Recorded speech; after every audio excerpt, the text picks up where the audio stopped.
2022 के उत्तर प्रदेश विधानसभा में 10 फरवरी को पहले चरण के 58 सीटों पर मतदान होगा। पहले चरण के मतदाता के तहत शामली, मेरठ, मुजफ्फरनगर, बागपत और हापुड़ जिले के वोटर अपने मताधिकार का इस्तेमाल करेंगे। वहीं इसके अलावा गाजियाबाद, बुलंदशहर, मथुरा, आगरा और अलीगढ़ जिले में भी पहले चरण में ही वोट डाला जाएगा। ऐतिहासिक तौर पर देखें तो पश्चिम उत्तर प्रदेश में पहले वोट डाले जाते रहे हैं और इसका असर आखिरी परिणामों पर भी दिखता रहा है। 2017 में विधानसभा चुनाव में पश्चिमी उत्तर प्रदेश में बीजेपी की आंधी में समाजवादी पार्टी और कांग्रेस उड़ गई थी। गन्ना बेल्ट के तौर पर मशहूर पश्चिमी उत्तर प्रदेश में 76 विधानसभा सीटों में से 66 सीटों पर बीजेपी ने जीत हासिल की थी। इस बार भी पश्चिम उत्तर प्रदेश में बीजेपी अपने इसी प्रदर्शन को दोहराना चाहती है। यही वजह है कि जाटलैंड के विरोध को देखते हुए प्रधानमंत्री नरेंद्र मोदी ने तीनों कृषि कानून वापस ले लिए हैं।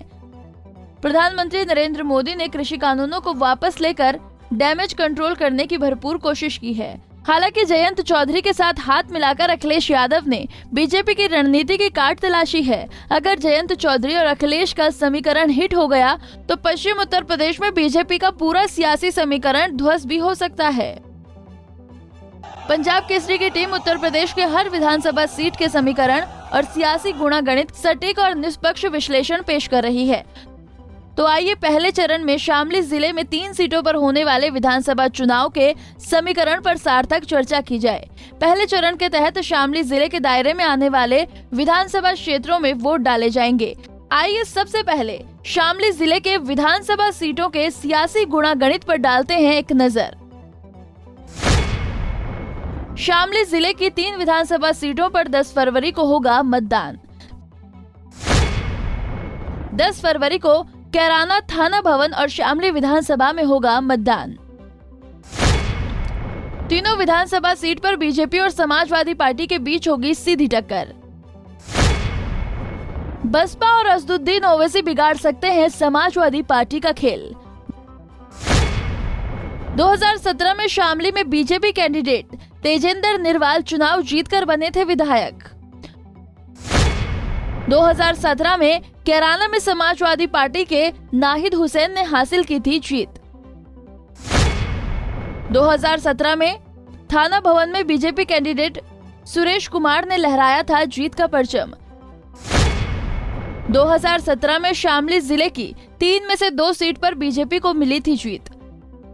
शामली जिले में 3 विधानसभा सीटों पर मुस्लिम, जाट, ओबीसी और दलित वोटरों का प्रभाव है। हालांकि मुस्लिम और जाट वोटर अगर किसी पार्टी के पक्ष में गोलबंद हो जाएं तो उस पार्टी के कैंडिडेट को आसानी से बढ़त मिल सकती है। शामली में इस बार सपा और बीजेपी में सीधी टक्कर होगी। हालांकि असदुद्दीन ओवैसी की पार्टी AIAIM और BS मुकाबले को त्रिकोणीय बनाने में कोई कसर नहीं छोड़ रहे हैं। बताओ नरेंद्र मोदी, बताओ अमित शाह, बताओ उत्तराखंड की बीजेपी की सरकार आज तुम्हारी नाक के नीचे खड़े होकर भारत की सबसे बड़ी अक़लियत मुसलमानों से इस तरह की धमकियां दी जा रही है और कोई हुकूमत कोई बात नहीं कर दी। सबसे पहले अगर उत्तराखंड में किसी ने इन जालिमों के खिलाफ अगर कंप्लेन दी तो उसका नाम नैयर काज़मी मजलिस इत्तेहादुल मुस्लिमीन के सदर थे। अगर यहाँ मुस्लिम और जाट गोलबंद होकर बीजेपी के खिलाफ वोट देगा तो सपा रालोद की यहाँ पौबारा हो जाएंगी। अगर बात करें इस इलाके की समस्या की तो गन्ने की कीमत, बेरोजगारी, खराब सड़कें शामली जिले की मुख्य समस्या है। शामली शहर में रेलवे फाटक और फ्लाईओवर का नहीं बनना भी इस बार एक बड़ा मुद्दा बन गया है।